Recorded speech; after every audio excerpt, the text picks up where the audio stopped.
Alhamdulillah Rabbil Alamin.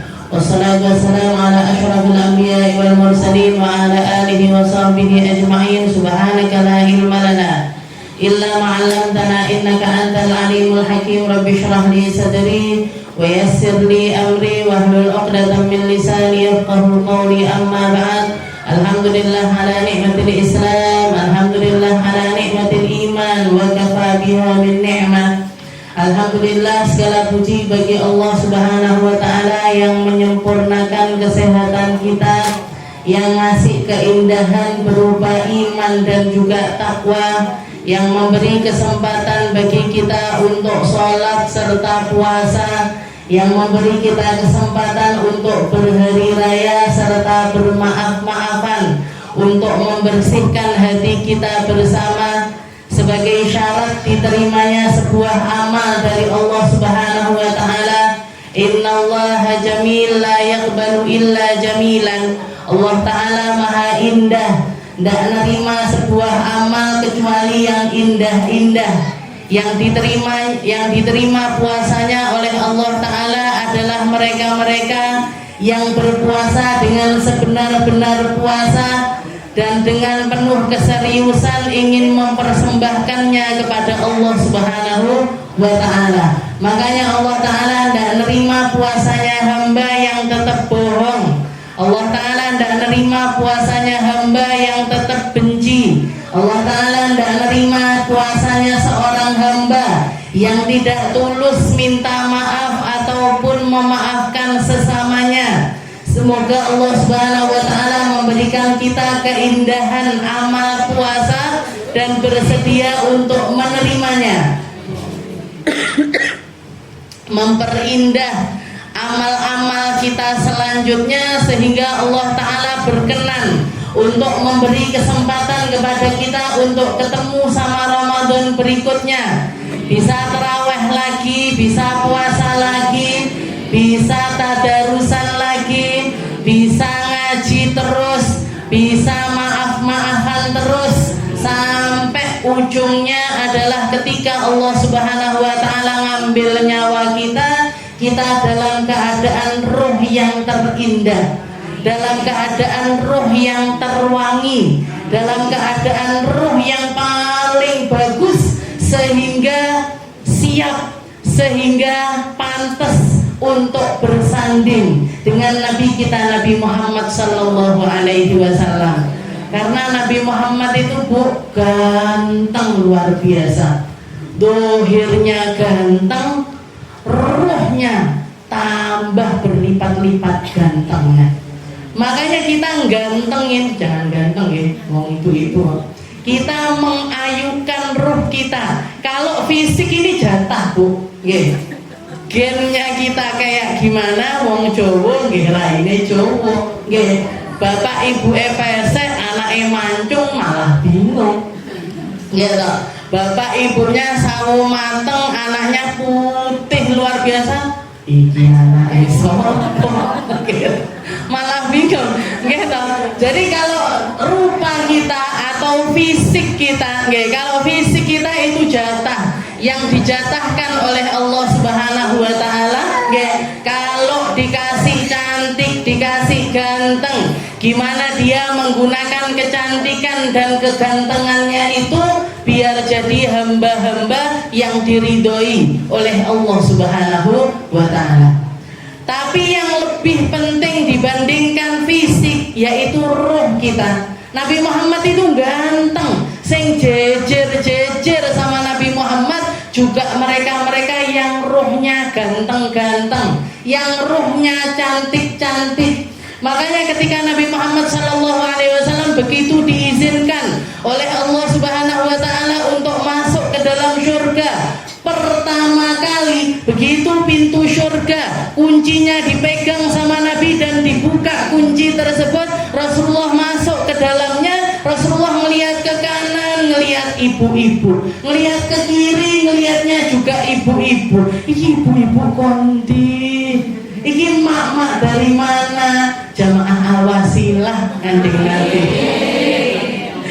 Ketika ditanya sama Nabi, kalian ini siapa? Kalian ini perempuan dari mana? Ternyata yang didik dari mereka adalah perempuan-perempuan yang ditinggal wafat oleh suaminya, ditinggal wafat oleh pasangan hidupnya, dan mereka masih muda, ditinggali anak yatim-yatim yang banyak. Setelah itu perempuan itu memilih untuk tetap jadi seorang single parent. Dia hendak nikah lagi, dia hendak nyari pasangan lagi agar bisa fokus untuk didik anak-anaknya, nyari ridhonya Allah. Jadi anak-anak yang bisa dibanggakan di hadapan Allah Subhanahu wa taala dan di hadapan Nabi kita Nabi Muhammad sallallahu alaihi wasallam.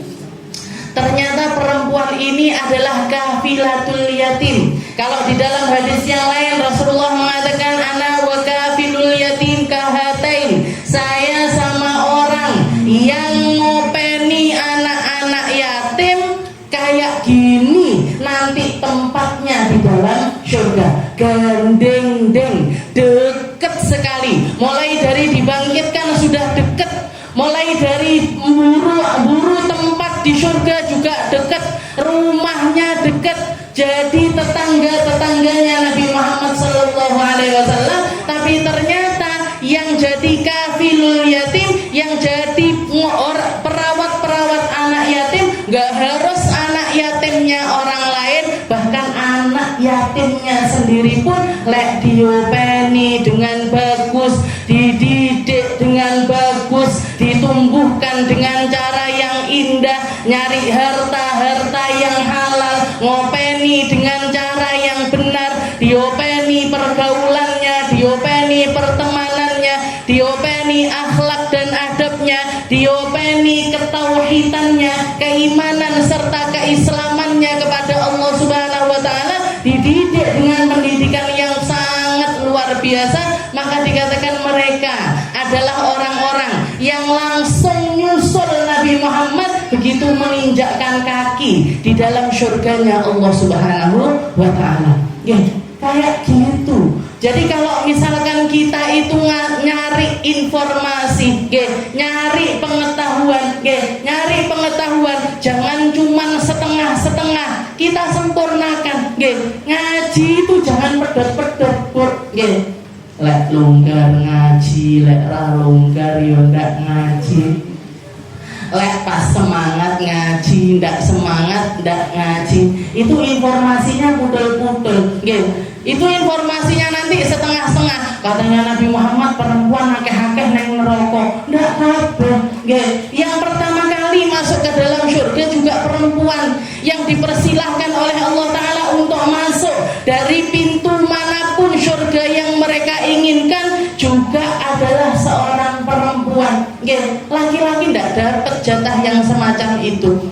Jadi yang bagus-bagus, yang tentang surga-surga yuk kita pelajari, yang tentang neraka-neraka juga kita pelajari. Makanya kalau kita kajian, kalau kita belajar, selain nyari tempat-tempat yang di situ sanadnya bersambung kepada ulama-ulama terdahulu, dari diri kita sendiri, cara kita mensyukuri setiap ilmu-ilmu tersebut adalah dengan cara menyempurnakannya.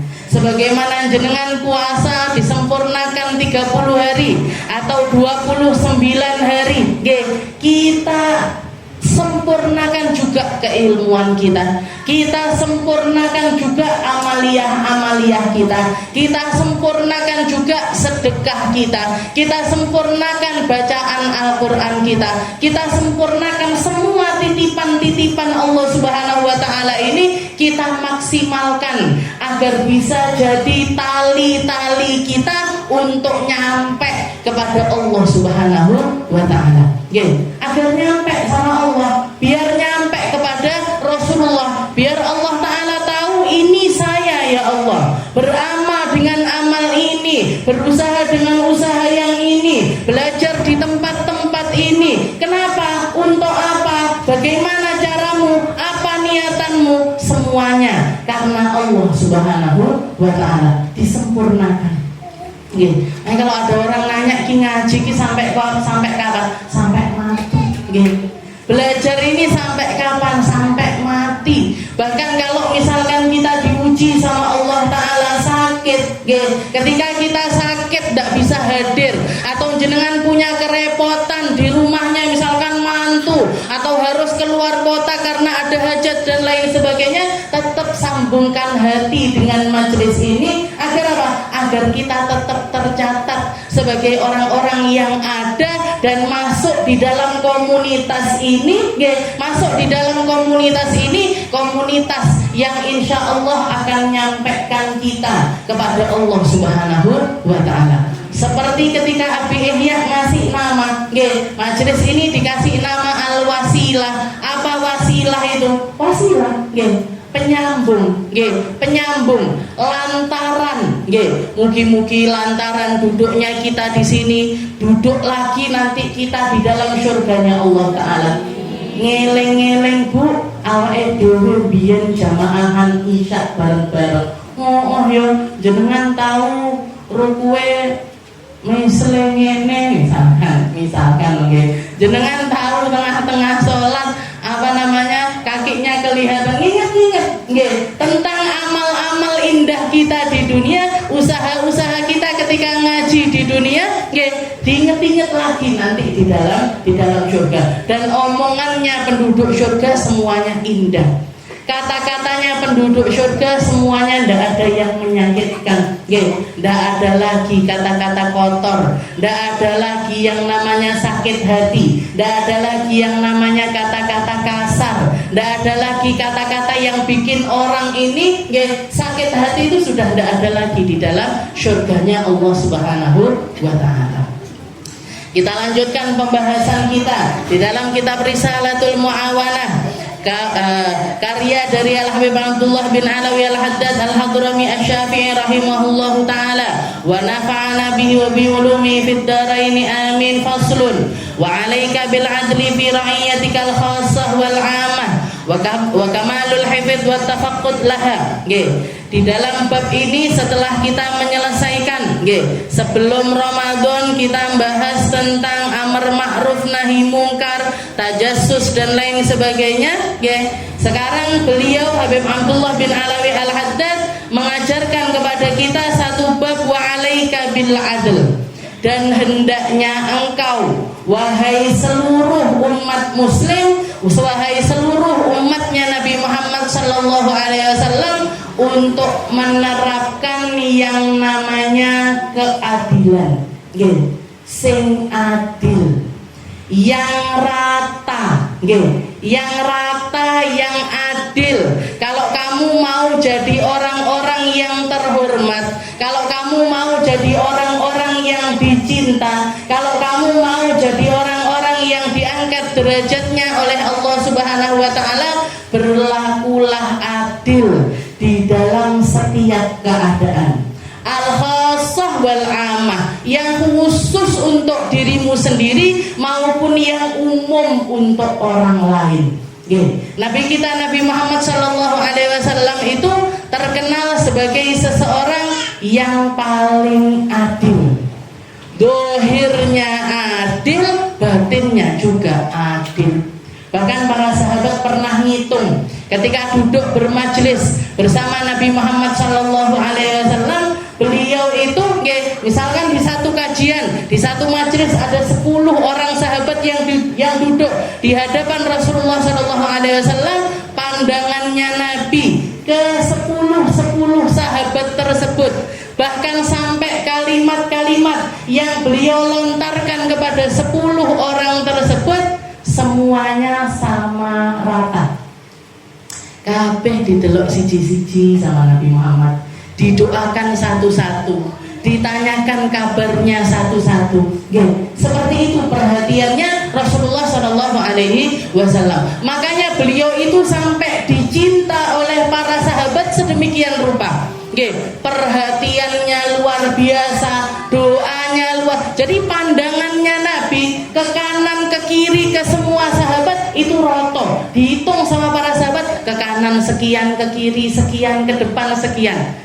Sama, rata. Selesai majelis itu misalkan yang satu dipandang 5 kali, yang kedua juga 5 kali, yang ketiga juga 5 kali, yang keempat juga 5 kali. Ini yang saya tidak bisa Jadi istilahnya biasanya ngaji, kenapa kok saya ndak mengo sana mengo sini? Ndak mengo lo lagi HP. Doanya tadi ada yang lupa. Kenapa? Blank. Hilang fokusnya karena kenapa? Karena apa? Rasulullah SAW ndak terganggu dengan hal-hal yang semacam itu. Rasulullah kalau sudah fokus, bahkan pernah dikatakan ketika Rasulullah SAW di satu majlis di masjid. Jadi Rasulullah duduk di majlis, di masjid kelihatan ada seorang sahabat duduk juga di dalam masjid lagi nyantai-nyantai, datang anak laki-lakinya. Datang anaknya yang masih kecil, mungkin umur 4 tahun 5 tahun, datang ke laki-laki tersebut, disambut sama bapaknya, abahnya. Jadi si abah ini tadi nyambut si anak tersebut, dicium keningnya, diletakkan di pahanya yang sebelah kanan. Tidak lama di belakangnya ternyata ada anaknya yang perempuan. Anaknya yang perempuan lari juga, abi. Dipaluk juga, dicium keningnya, tapi didudukkan di sebelah kirinya di tanah. Langsung diparani, disamperin sama Rasulullah SAW. Fahalla ala fakhidik. Katanya Nabi, kenapa kok tidak kamu dudukkan di paha kirimu? Yang anakmu laki kamu taruh di paha kananmu, kenapa si anak perempuan ini tidak kamu taruh di paha kirimu? Kenapa ya Rasul? Ini ittaqullah wa'dilu baina abnaikum. Bertakwalah kamu kepada Allah Ta'ala atas anak-anakmu dan bersikaplah adil kepada mereka semuanya. Masalah nungguh nih bocah lho Bu. Ini sesuatu yang mungkin kita nggak kepikiran. Ini mungkin banyak orang tua nggak merasa harus melakukan hal yang semacam itu. Jenengan kalau nyeplok telur, makasih makan sama anaknya, atau gorengan nugget atau apa, jangan sampai dibeda-bedakan antara satu anak dengan yang lainnya. Anaknya sing lanang dikei induk loro, sing wedok dikei separuh. Yang perempuan dikasih separuh. Anaknya yang paling kecil dikasih vitamin, dikasih ini, dikasih yang kakaknya dibiarin urus kering kerentang. Alah, kakak kudu ngalah karo adike. Ndak bisa seperti itu, Bro. Ittaqullah katanya Nabi. Bertakwalah kepada Allah Ta'ala atas anak-anakmu, sebagaimana kamu, sebagaimana kamu sekarang ini berlaku adil kepada mereka, dengan harapan mereka nanti berbakti kepada dirimu. Kalau kamu tidak bisa adil ketika mereka kecil, istilahnya gini, sesuatu yang kita nganggapnya itu sesuatu yang kecil-kecil, yang anak satu dipaluk, atau pas terima rapat sing nilainya bagus dipuji-puji, yang nilainya tidak bagus dimaki-maki dan lain sebagainya. Ini mungkin orang tua istilahnya nggak kepikiran untuk melakukan hal yang semacam, tapi itu mancep Bu di dalam hati seorang anak selama-lamanya. Selama-lamanya. Saya termasuk anak yang kurang pinter di antara kakak adik saya. Kakak saya itu istilahnya berprestasi, ranking 1, ranking 2, ranking 1, ranking 2. Adik saya nggih ngoten, Khadijah niku nggih ngoten. Ranking bahkan mulai dari SD, ranking 1, ranking 2. Saya pernah ranking 48 dari 50 siswi. Ranking 48 dari 50, dari ranking 2 dari belakang. Ranking 2 dari belakang. Nilai akhlaknya itu 4. Ketika abah saya dapat, kakak saya dapat piala, dapat piagam karena ranking 1, saya nilai akhlaknya 4. Abah saya cuma mesem tok, ditandatangani ditutup. Tidak ada komentar sama sekali. Jenengan kalau mau dicinta sama anak-anaknya, kalau mau dapat perhatian yang luar biasa dari orang terdekat kita, salah satu hal yang harus kita punya adalah keadilan. Keadilan, kudu adil, sama, ndak beda-bedakan anak laki, anak perempuan, ndak bedakan anak nomor 1, anak yang terakhir, anak nomor 3, ndak bedakan antara anak yang pinter sama yang ndak pinter, mana anak yang kurang ataupun yang lebih dan lain sebagainya. Mungkin kalau rasa hati ndak bisa sama, rasa hati ndak bisa sama. Orang itu kalau melihat, istilahnya punya anak pinter, ndak bisa dibohongi, hatinya pasti ini tadi. Nggih. Tapi secara dohirnya, nggih, untuk rasa hati Allah Ta'ala ndak, istilah itu jatah. Nggih, itu jatah dari Allah Subhanahu wa Ta'ala. Kita cenderung seneng sama yang pinter-pinter, cenderung seneng sama yang berprestasi, cenderung seneng sama anak-anak yang punya kelebihan. Nggih. Tapi masalah dohirnya harus sama. Lek jenengan belikan baju satu, yang lainnya juga harus dibelikan baju. Nggih. Kalau ngasih makan sesuatu harus sama juga. Ini yang diajarkan oleh Rasulullah SAW. Perkara nglungguhne anak laki di pahanya, yang satu anak perempuannya ditaruh di tanah. Katanya Nabi, ini anak perempuanmu ini, meskipun misalkan kalau sekali dua kali mungkin tidak terasa, tapi kalau terus sampai gede diperlakukan seperti itu, mancep di dalam hatinya, mancep di dalam pikirannya. Oh, abah ini sayangnya cuman sama anak lakinya aja. Oh, abah ini sayangnya cuma sama yang pinter-pinter saja. Oh, abah, kalau saya ndak pinter berarti saya ndak berguna. Kalau saya ndak pinter berarti abah ndak bisa sayang sama saya. Ini yang akan bawa sesuatu, istilahnya ingatan-ingatan buruk tentang orang tuanya, yang akhirnya ketika orang tuanya sudah tua dan dia sudah beranjak dewasa, dia akan membalas itu dengan perlakuan-perlakuan yang sama, ndak baiknya. Makanya kenapa kok ada anak yang ndak mau ngopeni orang tuanya, ndak mau biayain orang tuanya, ndak mau deket sama orang tuanya, ndak mau salaman sama orang tuanya, bahkan ndak mau ketemu sama orang tuanya. Salah satu penyebab utamanya adalah ketidakadilan yang mereka terima ketika di masa kecil mereka. Ikdilu baina abnaikum, katanya Nabi, ittaqullah wa'dilu bainahum. Bahkan ketika ada seorang sahabat juga yang datang kepada Rasulullah SAW mengatakan, ya Rasul, ini uridu an ahaba ila ba'di auladi. Ya Rasul, saya pengen ngasih harta saya, beberapa unta dan kambing saya kepada salah satu anakku. Maka jadilah engkau saksi kalau saya ini, istilahnya ketika saya mau ngasih ini, jenengan semoga jenengan mau menjadi saksi atas hal tersebut ya Rasul. Maka Rasulullah nanya, apa kamu memberikan jatah yang sama untuk anak-anakmu yang lainnya? Katanya laki-laki tersebut, enggak ya Rasul. Saya tidak ngasih sama kepada anakku yang lainnya. Katanya Nabi, saya tidak mau. Saya tidak akan pernah ada di sisi yang di situ ada kedoliman, yang di situ ada ketidakadilan. Saya tidak mau. Kalau kamu mau ngasih salah satu anakmu, misalkan satu unta atau dua unta, kasih juga sama yang lainnya unta yang sama. Kalau kamu mau ngasih kambing kepada salah satu putramu atau tanah kepada salah satu putramu, kasih juga untuk putra-putra yang lainnya. Makanya jenengan kalau punya harta atau punya tanah, istilahnya, oh ini tanahku yang ini untuk anak yang nomor 1, tanahku ini untuk anak yang nomor 2, tanah ini untuk anak yang nomor 3. Semuanya kasih tahu kepada mereka. Kalau misalkan belum mampu untuk membelikan mereka satu-satu, tapi diomongkan, nanti ya kalau bapak punya rezeki lagi tak belikan untuk yang mau. Terus urut ngasihnya. Biar apa? Biar mereka merasa bapak ini cintanya sama. Bapak ini adil kepada semuanya. Ini yang diajarkan oleh Rasulullah SAW. Jadi di sini wa alaika bil adli. Katanya Imam Haddad, hendaknya engkau selalu berlaku adil.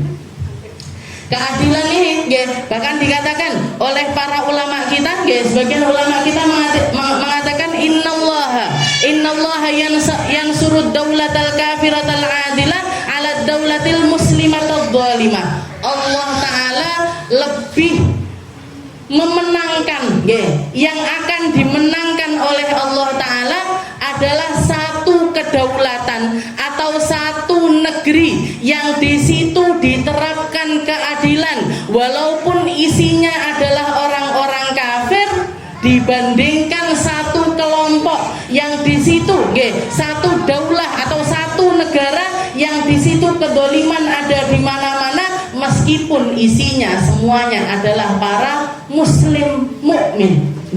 Meskipun ahli sholat, ahli puasa, ahli sedekah dan lain sebagainya, tapi kalau keadilan tidak diterapkan di suatu negeri, yang akan dimakmurkan sama Allah Ta'ala adalah negeri-negeri yang di situ terjadi yang namanya keadilan.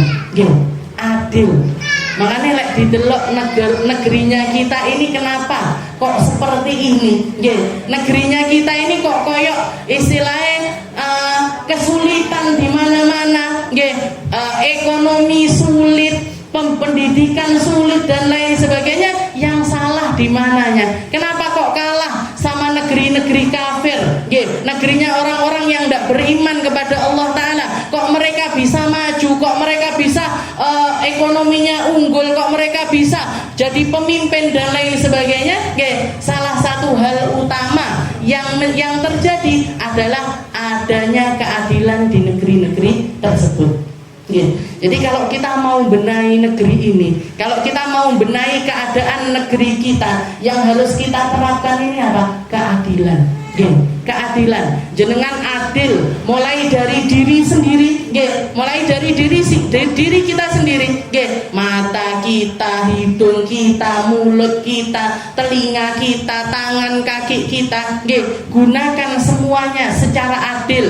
Adil dalam hal apa? Adil di dalam ketaatan kepada Allah Ta'ala dan menghindari setiap maksiat-maksiatnya.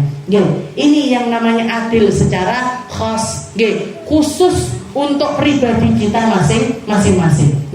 Kalau kita tidak bisa jaga diri kita, mulai dari diri kita tidak bisa menjaganya, apalagi untuk orang lain, apalagi untuk orang-orang yang ada di sekitaran kita. Jadi ini semua anggota tubuh kita ini, terutama a'dha'us sab'ah, 7 anggota badan yang menjadi karunia terbesar dari Allah Subhanahu wa Ta'ala, yaitu lisan, was-sama', wal basar, wal batan, wal faraj, wal yad, wal rijl. 7 anggota badan yang dianugerahkan oleh Allah Ta'ala kepada kita. Yang pertama adalah lisan, mulut. Kita jaga agar tidak sampai ngomong kecuali yang diridhoi sama Allah, agar tidak ngomong kecuali yang bikin kita berpahala, agar tidak ngomong kecuali mulut ini dalam keadaan bersih, dalam keadaan tidak akan menyakiti siapapun. Yang pertama lisan. Yang kedua apa? As-sama', pendengaran kita dipakai dengar yang bagus-bagus, dipakai dengar yang indah-indah, dipakai dengar sesuatu yang bawa pahala untuk kita. Yang enggak, yang bikin kita berdosa, yang bikin kita memicu kita untuk melakukan kemaksiatan selanjutnya, jangan didengerin. Mana lah enek koncone gosip, kalau ada gerombolan orang, ada sekelompok orang lagi gosip, ojo malah kupingnya didawak nih. Ngomongin sopo to aslinya. Ini yang lagi diomongin apa? Ini lagi ngomongin siapa? Jenengan tutupi ae, Bu. Kalau yang didengerin itu perkara-perkara yang ndak baik, perkara-perkara jenengan ndak, istilahnya gini. Ngomongin orang, ngomongin tetangga atau ngomongin temen atau ngomongin orang-orang yang omongannya itu tentang personalnya mereka. Anak ibu kuwi lho ngene, anak ibu kuwi ngene dan lain sebagainya. Itu sebenarnya ngaruh napa mboten kalih kehidupannya jenengan? Ngaruh napa mboten? Secara dohir ngaruh napa mboten? Mboten. Anak ibu misalkan, atau ada orang barusan beli TV atau barusan beli mobil atau barusan beli tanah, jenengan lek ngomong nih orang itu dikai tanahnya apa ndak? Dibagi remote-nya TV-nya mboten? Apa kuncinya motornya dikai kene jenengan mboten? Mereka mau beli kah ndak beli kah, ya dhewe ndak kenapa-kenapa. Mereka beli, ndak ada yang bertambah untuk kita. Mereka ndak beli, juga ndak ada yang nambah untuk kita. Nambah yo ndak, kelong nggih ndak. Terus ngapain kita ngomongin mereka? ibu kuingnya dan lain-lain.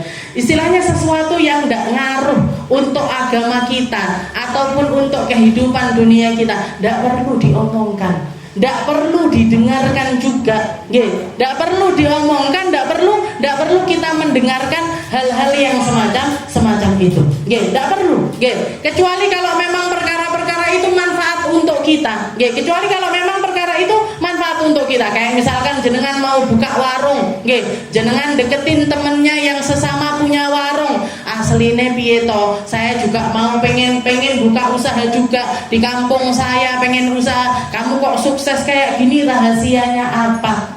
Kalau dikasih tahu, dikasih pencerahan, ada hal yang manfaat yang bisa kita ambil dari orang tersebut, silahkan jenengan ngobrol, silahkan jenengan ngobrol, atau istilahnya dengan cara yang baik, dengan cara yang baik, dengan omongan yang baik-baik, agar kita, kalau mereka mau ngasih tahu, tidak mau ngasih tahu, kok dari saingan bisnisku dan lain sebagainya, tidak mau ngasih tahu, ya sudah, misalnya kita cari informasi dari tempat yang lainnya, kalau ada manfaatnya untuk dunia kita atau ada manfaatnya untuk akhirat kita, baru kita omongkan, baru kita dengarkan.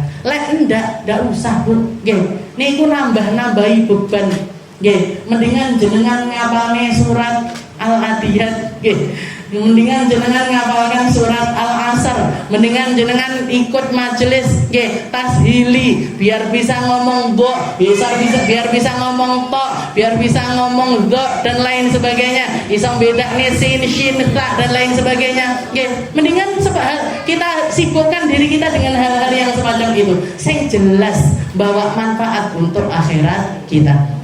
Jadi yang dimaksud adil secara khusus ini apa?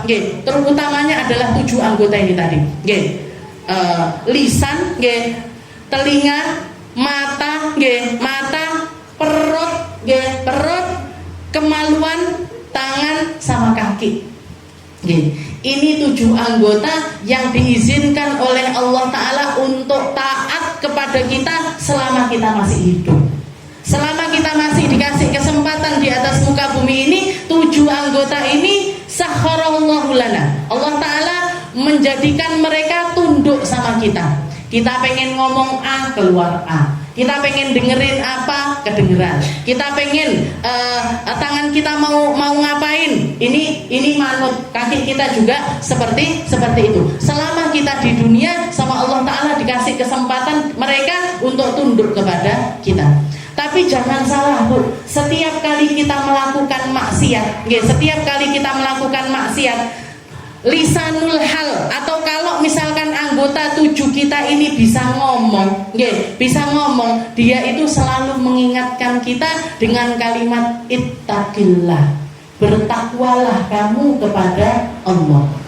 Mau orang yang mau minum khamr, tangannya itu sebenarnya ngomong ittaqillah, bertakwalah kamu kepada Allah, karena kamu telah dolim, karena menggunakan aku untuk sesuatu yang jauh dari ridhonya Allah Subhanahu wa Ta'ala. Sehingga apa? Sehingga nanti di akhirat yang keluar, ketika mereka sudah tidak diizinkan untuk tunduk lagi kepada kita, yang keluar dari lisan-lisan mereka adalah tuntutan. Wes tak elingne lo ya Rabb. Sudah tak bikin gemeteran loh pertama kali mereka melakukannya, tapi tetap diterjang sekali, 2 kali, 5 kali, 6 kali, 10 kali, sampai tidak terhitung lagi, sehingga dia merasa kalau itu adalah sesuatu yang biasa-biasa saja. Setiap kali kita maksiat itu, semua anggota kita itu ngomong seperti itu, ittaqillah,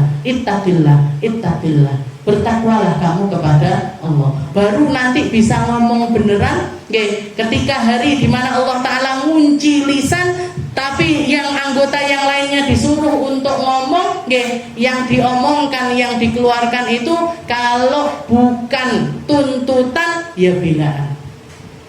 Tuntutan karena melakukan make anggota tubuh ini untuk sesuatu yang diharamkan oleh Allah Ta'ala, atau yang jauh dari rahmatnya Allah Ta'ala, atau berupa belaan, dibelo. Ya Allah, tangan ini yang dipakai melakukan kebaikan-kebaikan, mata ini yang dipakai melihat kebaikan-kebaikan, kaki ini yang dibawa ke tempat-tempat yang baik dan lain sebagainya. Jadi saksi, jadi saksi atas kebaikan-kebaikan kita. Itu yang namanya khosoh, keadilan khusus, khusus untuk diri kita masing-masing. Setelah itu yang amah untuk siapa? Yang umum untuk siapa? Untuk orang-orang yang ada di sekitaran kita. Kalau jenengan adalah seorang istri, yo sing adil karo bojone mek siji tapi adile pripun? Caranya adil gimana? Ya caranya adil, perlakukan dia untuk jadi jalan surganya kita dengan sebaik-baiknya. Kalau suami yang punya istri, kadang-kadang kan punya istri 1, kadang 2, kadang 3, kadang 4. Caranya gimana adilnya? Sama, adil secara zahir, kalau batinnya itu sesuatu yang tidak bisa dikelola. Makanya sering saya ceritakan Rasulullah SAW itu istrinya kan banyak, 9 orang. Ada yang mengatakan bahkan 12, ada yang mengatakan 13 sama hamba sahayanya. Ketika suatu hari Rasulullah SAW bertamu di rumahnya Sayyidah Sofia, datang Sayyidah Aisyah bawa makanan, istilahnya bawa makanan, piringnya Sayyidah Sofia ini dipecahkan sama Sayyidah Aisyah. Maka apa yang dikatakan Nabi? Aisyah ganti piringnya Sofia ini, ganti dengan piringnya. Kenapa? Karena piring di rumah istri-istrinya Nabi jumlahnya sama, gelasnya sama, sendoknya sama, karpetnya sama, tirainya sama, tempat tidurnya sama, bahkan jumlah baju dari para istri-istrinya Nabi semuanya juga jumlahnya sama dengan harga yang sama. Dengan harga yang sama. Itu yang diajarkan oleh, bahkan ancamannya Rasulullah SAW, katanya Nabi, barang siapa seorang laki-laki yang punya istri lebih dari 1 dan dia tidak adil di antara mereka, kalau 2 yang tidak adil antara keduanya, kalau 3 tidak adil antara ketiganya, kalau punya 4 tidak adil dengan keempat-empatnya, katanya Nabi, nanti di hari kiamat dia akan dibangkitkan dengan salah satu pundaknya ini jatuh ke tanah. Jadi jalannya miring, mulai dari dibangkitkan jalannya sudah miring karena satu bahunya jatuh. Jadi Allah Ta'ala membangkitkan mereka secara cacat. Allah Ta'ala membangkitkan mereka kayak orang yang sengklah. Kalau bahasanya kita kayak orang yang sengklah. Kenapa? Jadi orang begitu ada laki-laki yang modelnya seperti itu, semua sak padang masyar tahu. Oh, ini laki-laki yang dolim sama istrinya. Oh, ini laki-laki yang punya istri lebih dari 1 dan tidak memperlakukan adil di antara mereka. Yang takut suaminya mendua, jenengan kasih tahu nih, ya saya itu bukan yang nggak boleh, tapi saya takut jenengan sengkleh nanti. Jadi seperti itu yang diajarkan oleh Rasulullah SAW. Jadi Rasulullah itu adil, adil luar biasa. Jangan kalau mau dicinta sama putra putrinya, yang adil sama anak-anaknya, yang adil sama seluruh anggota keluarga. Saya ingat abah saya, saya makanya sampai sekarang itu kenapa ya kita keluarga itu ingatan sama jadi Abi itu sudah mau haul 2 tahun nih, nanti kemis depan lagi saya undang jenengan semua untuk ikut merayakan. Ingat haulnya Abi. Saya setiap kali ketemu orang itu kok istilahnya ingatannya semua orang itu punya momen, semua orang itu punya ingatan-ingatan yang indah. Kalau saya lihat kenapa kok beliau itu begitu dicinta, di rumah dicinta, oleh istrinya begitu dicinta, sama anak-anaknya dicinta, sama cucu-cucunya dicinta, sama orang kampung semuanya itu. Setiap kali saya ketemu, begitu abah saya meninggal itu salahnya Abi, salahnya minta maaf kalau ada salah-salahnya. Semua kalau ngomong abimu ndak punya salah, abimu ndak pernah punya salah sama kita. Itu yang keluar dari mereka. Kalau saya lihat minggu apa? Abi itu orangnya begitu adil. Pernah yang termasuk sesuatu yang saya ingat ya, termasuk sesuatu yang saya ingat. Pernah di rumah itu ya, kita sudah pindah di rumah yang kita tinggali sekarang ya, tapi dulu setiap kamar itu enggak punya AC, dan zaman itu jarang orang punya AC di kamar. Ya. Enggak taunya ya, umi saya sakit, adik saya sakit ya. Jadi kalau tiap kali tidur terus kena sentoran kipas angin itu langsung bangun muntah-muntah. Nggih, umi, saya, adik, istilahnya banyak yang sakit di rumah. Akhirnya nenek saya itu bilang, "Ye," nggih, panggilan nenek saya buat Abi itu "Ye, mbok tuku AC." Nggih, mbok tuku AC satu aja buat kamar kamu. Nggih. Buat kamar satu aja buat kamar kamu, istilahnya biar kamar ada satu kamar yang di situ itu pakai AC, enggak pakai kipas angin, jadi istilahnya enggak kepanasan, nggih, tapi enggak bikin mual-mual, nggih, enggak bikin mual-mual. Langsung berangkat, nggih. Begitu nenek saya bilang itu langsung berangkat. Pulang bawa AC 3. Nggih, pulang bawa AC 3. Katanya nenek saya, "Loh, tak kongkon tuku siji kok tuku telu." Nggih. Jawaban abah saya, keadilan sosial bagi seluruh rakyat Indonesia. Kamarnya di rumah ini ada 3. Kalau satu kamar ada AC-nya, yang lainnya juga harus ada AC-nya. Itu yang beliau bilang. Nenek saya nyuruh beli satu, dibelikan 3. Jadi adil luar biasa sama anak-anak. Saya itu istilahnya mondoi paling gampang sakit, paling gampang sakit, paling nakal, jangan ditiru nanti, paling nakal nih. Kalau pas istilahnya belajar itu mut-mutan, pas semangat, nilainya bagus-bagus. Tapi kalau pas tidak semangat itu tadi, ranking 48 dari 50 siswi. Tapi abah saya tidak pernah ngomong kenapa kok bisa kayak gini. Bahkan setiap bulan itu dapat kiriman surat, anak-anak yang pelanggarannya terbanyak di pondok pesantren itu setiap bulan orang tuanya dikirimi surat. Saya itu abah saya dikirim surat setiap bulan. Dan namanya selalu saya, tidak pernah kakak saya, tidak pernah adik saya. Tapi tidak pernah dibahas sama sekali.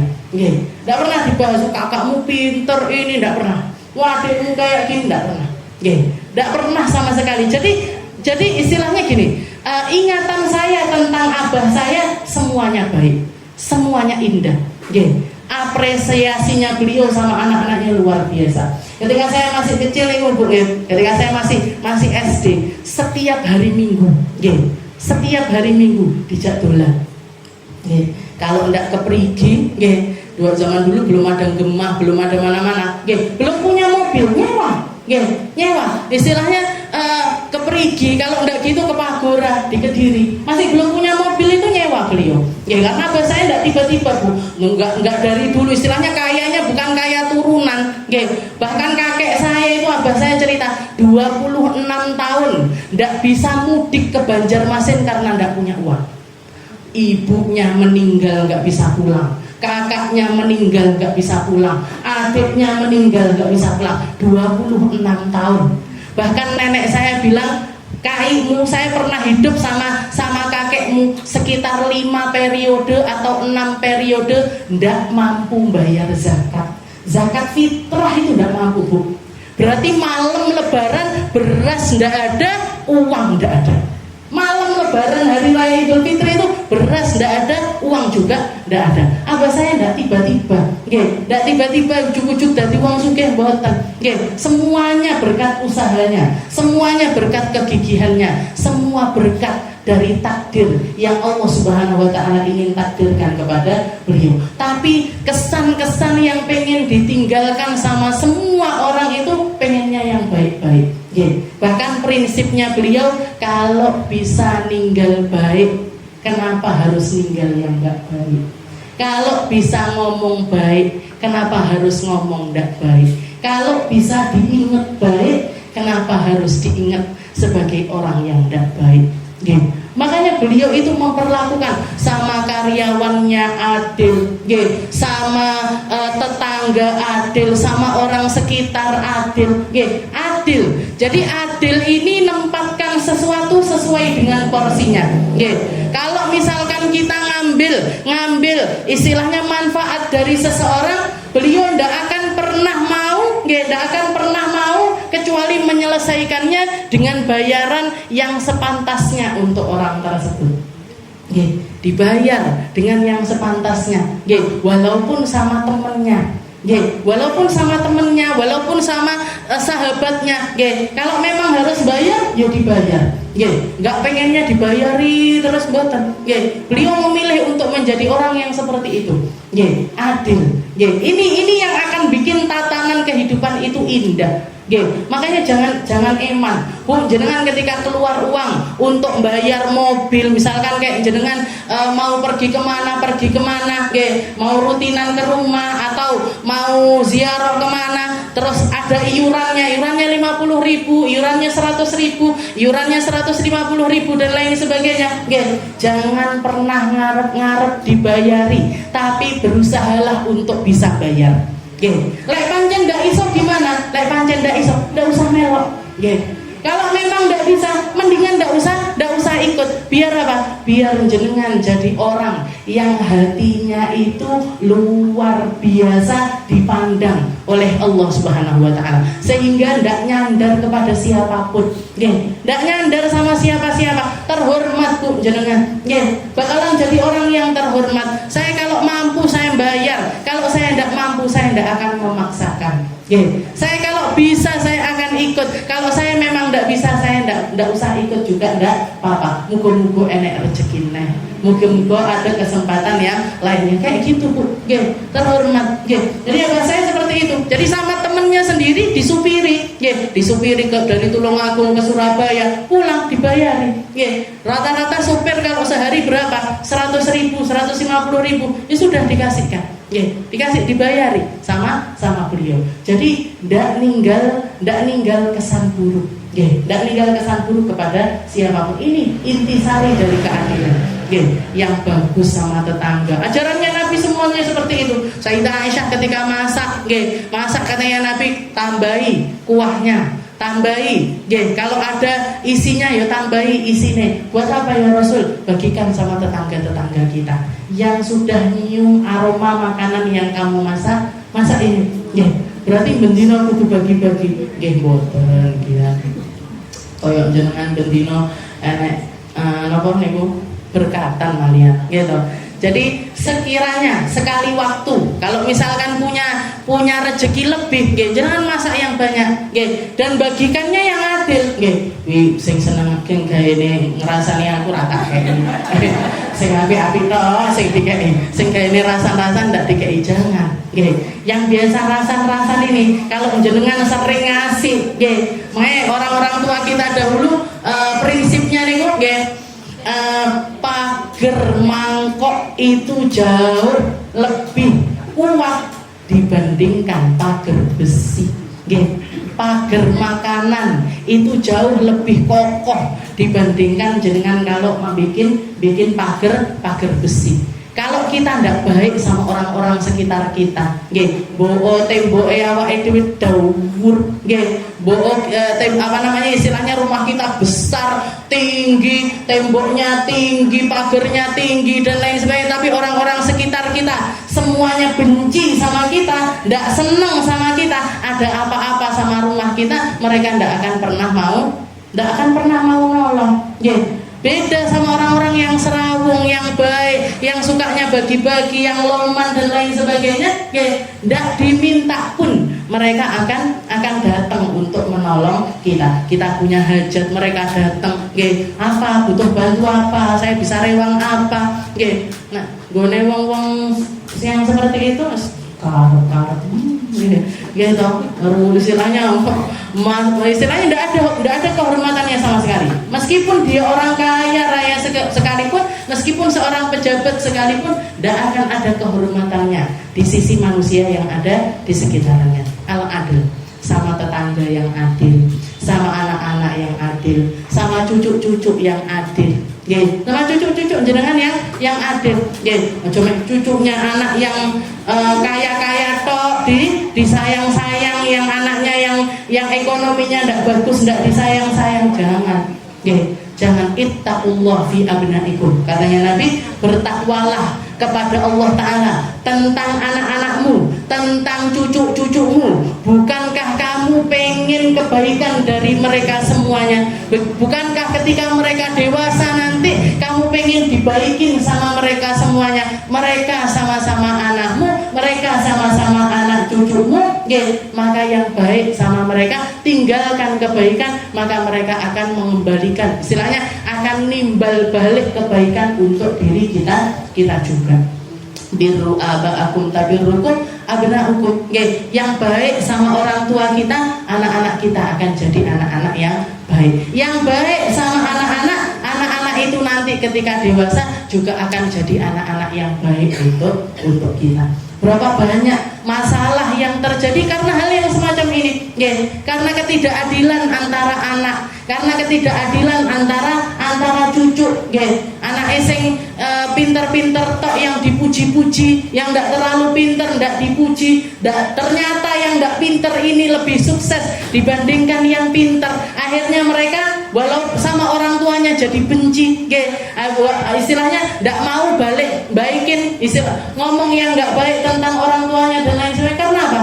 Kita sendiri, karena mereka sendiri yang nanam keburukan-keburukan, yang dituai juga adalah keburukan. Ittaqullah. Kata-katanya Nabi simpel banget. Ittaqullah.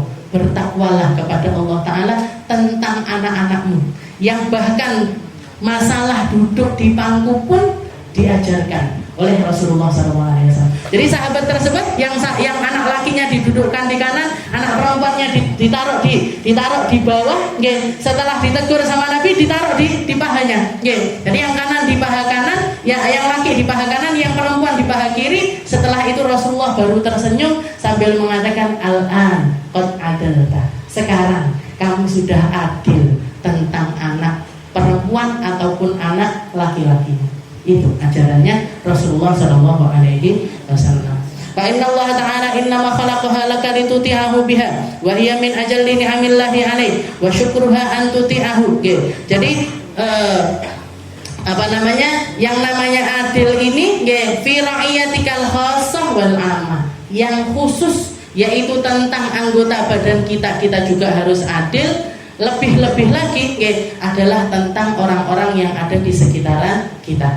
Kalau kita punya lingkup kehidupan yang ada di sekitaran kita ini 10 orang, 5 orang atau 15 orang, maka kita harus adil kepada mereka semuanya. Di dalam salah satu hadis yang lain lagi, Rasulullah SAW juga pernah mengatakan ada seorang pemimpin yang memimpin 10 orang. Maka dikatakan di hari kiamat nanti dia akan ditanya satu persatu tentang mereka, yang akan melepaskan dia dari pertanyaan-pertanyaan itu cuma satu. Apa itu? Keadilan di antara mereka. Baru bisa lepas, perginya ke surga. Tapi kalau misalkan dari 10 orang yang ada di sekitarannya ini, salah satu aja, salah satunya saja dia berbuat dolim atas orang tersebut, Allah Ta'ala akan memberdirikan dia dan melemparkan dia ke dalam nerakanya Allah Subhanahu wa Ta'ala.